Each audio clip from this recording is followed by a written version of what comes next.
Namaskaram. Welcome to my channel, VPK Nutrition, Mind Body Healing with Pushpa. Happy Thanksgiving, everyone. In today's episode, I'm going to be talking about gratitude, and that is what we are going to talk about during Thanksgiving, is being thankful for a lot of things in our life. And I thought this would be an appropriate topic for this week, just to give you some practical tips on how we can start practicing gratitude on a day-to-day basis, not just for Thanksgiving, but for the rest of the year. So stay tuned.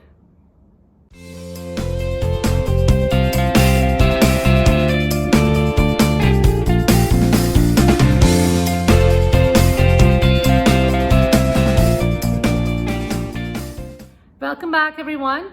Once again, happy Thanksgiving. First of all, I want to begin by saying I'm very thankful for having this opportunity to share my knowledge of yoga, Ayurveda, nutrition, and so many other things that go together, including Vedanta, to educate so many of you out there. Again, I'm really grateful for all of the teachers, the mentors, the guides, the family members. So many other people, friends who have come into my life to bring me to this stage today. And again, we tend to forget how many people have influenced us in our life to get to any point. So that is something that I am really grateful for. So let's get started. Gratitude, as we all know, is a state of mind, the attitude that we have towards life. Now, again, we have been told even when we were younger, you have to count your blessings all the time and not complain about things and stuff like that. We've heard a lot of things like that. Now, again, why is this important from a health standpoint? Now, modern medicine, they have studies to show how gratitude can be linked to well-being in a person and leads to lower stress and depression and cuts down depression and to embrace our well-being overall. And then there was a study in 2015 done by American Psychological Association that showed that people who maintain a gratitude journal for about 8 weeks showed improvement in their inflammatory biomarkers. And we know that inflammation is the major cause of a lot of the chronic illnesses today, and also anxiety and depression, and also autoimmune diseases. So you can see, even physically, just maintaining a gratitude journal has such a huge impact. So this tells us there is a link between our mind, our attitude towards life in general, and our well-being. So it is such an important thing to practice, not just once a year, but again, throughout the year.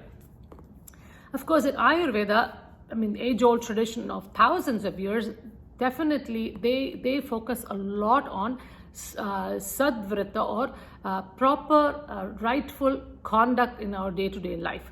And one of the important tenets of that is gratitude.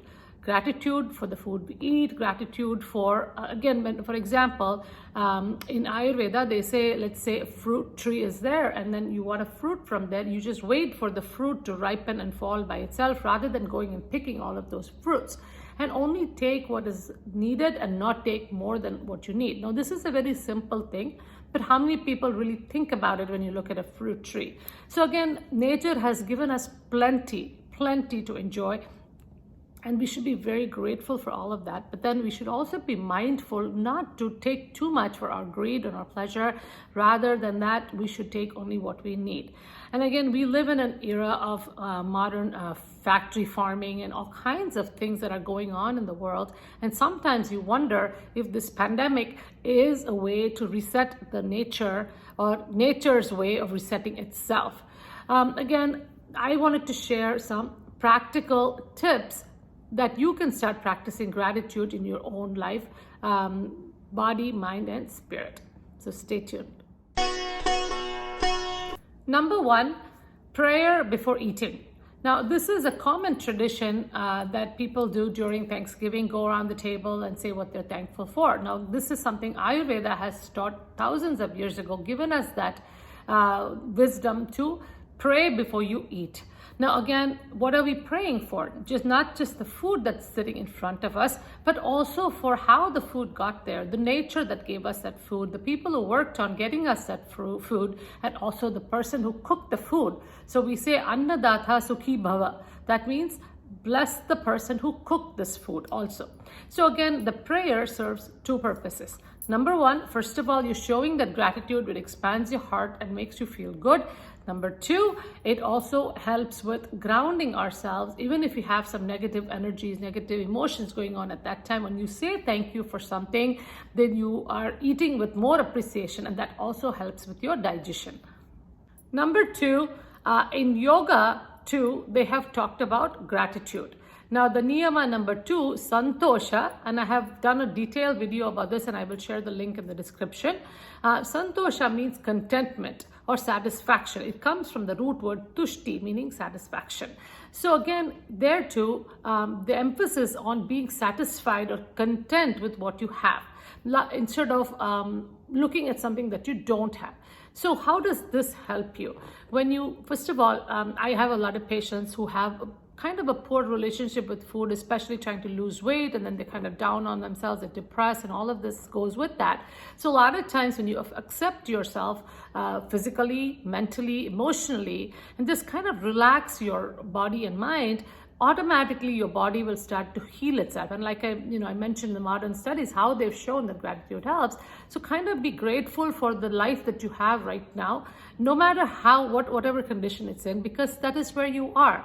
So if you can accept that this is where you are and you are okay the way you are 100%, then you will also start accepting other people the same way, and then the relationships also improve, and then this kind of gratitude for yourself and others around you will help you get to that place of well-being. Number 3, practice gratitude for all the gifts, the skills and talents that you have, and the capacity to develop them and reach to your full potential. Now, how do we show this gratitude for these kinds of things? Is by sharing your knowledge, your talents, your skills with the world around you, with the people who want it, the society, the community, whoever needs it. If you share that, again, with gratitude in your mind for the teachers and those mentors and people who have given you these skills, then you are going to feel so much more grateful within. Again, gratefulness is something that you feel in your heart. Gratitude is something you show outside. So feeling that gratefulness itself will expand your heart and make you feel happy. Number 4, gratitude in giving. Now, you may wonder, how is there gratitude in giving? Because it's mostly used when you're receiving something, when you say thank you. Now again, the Shastras have made this very clear and classified them into Sattvic giving and Rajasic giving. So dhana is the word used by in Sanskrit for giving or charity. Now, what is Sattvic giving? Sattvic giving has to be done with the attitude of gratitude that you have the resources, you have the ability, and there is a person to receive your whatever you're giving. So that attitude should be there, and that also you should also practice a certain humility, knowing that I have been given this gift of giving to someone else, and there is someone to receive, and that also is a blessing in itself. So that is Sattvic dhana. Now again, the other kind, which is called Rajasic, is more of a ego boosting thing, where people are advertising that they're giving this or giving that and putting it out on social media, and we see a lot of that stuff.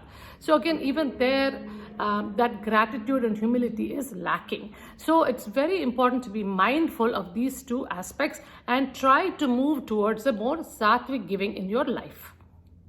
Number 5, maintain a gratitude journal. Now, this is something I talked about even last week in Women's Health. So just like the studies show, if you can write 3 things that you're grateful for every single day, maybe make it a nighttime ritual, then this is going to, again, make you feel happier and happier and more peaceful. And this is what we're looking for when it comes to well-being. Thank you for joining me. Hope you enjoyed today's episode. I just wanted to conclude with a little story that I heard recently. This was Swamiji, who I listen to very often. His name is Swami Mukundananda. And he was talking about a man who was standing on a bridge, ready to jump off the bridge to commit suicide. But again, the Swamiji walked up to him and told him to stop and asked him, why is he doing this? The man replied that, Swamiji, I am so poor, I have nothing to do, I have no purpose at all, so there's no point, I'm going to end my life. So the Swamiji said, if money is your only problem, don't worry about it. I have a lot of devotees that can help you. So I can give you about $50,000. Would that be helpful? So the man said, of course. And so he said, the Swamiji said, all you have to do is just give up your 2 legs and then I can get you the $50,000. And then the man said, oh no, Swamiji, if I gave up my legs, what can I do with all that money? I can't go anywhere. I can't walk. I can't do anything. What is the purpose of that? Then the Swamiji said, no problem. You don't have to give up your legs. How about you give up your eyes and I'll give you $25,000. Then the man said, oh no, Swamiji, I don't want the $25,000 if I have to give up my eyes, because I need my eyes to see things and enjoy things and eat and do all of that. So what is the purpose if I gave it up? So this went on, and then this made him realize that he has so many things in his body that is worth more than all the money can buy. So this is what the Swamiji was trying to convey. And I think we also tend to forget how many things that we have in our life, so many precious things that we have just in our body alone that we do not cherish as much or even appreciate or take for granted. So again, when you're feeling very stressed or down or whatever, make sure you write down some of these things that we have been given as gifts, even without asking, because this will somewhat uplift our mood a little bit and again get us to feel more healthy. Again, my channel, VPK Nutrition, Vital Body, Peaceful Mind, Kind Spirit, holistic nutrition for the soul. So this was my goal for this channel, and I want to thank all of you viewers out there who have been watching regularly. And I would really appreciate it if you would like this. Again, subscribe to my channel, share with your friends and family, because I'm sharing every week in order to promote some self-healing among all of you, body, mind, and soul. So again, have a wonderful Thanksgiving feast with your family and friends. Have a lot of laughs.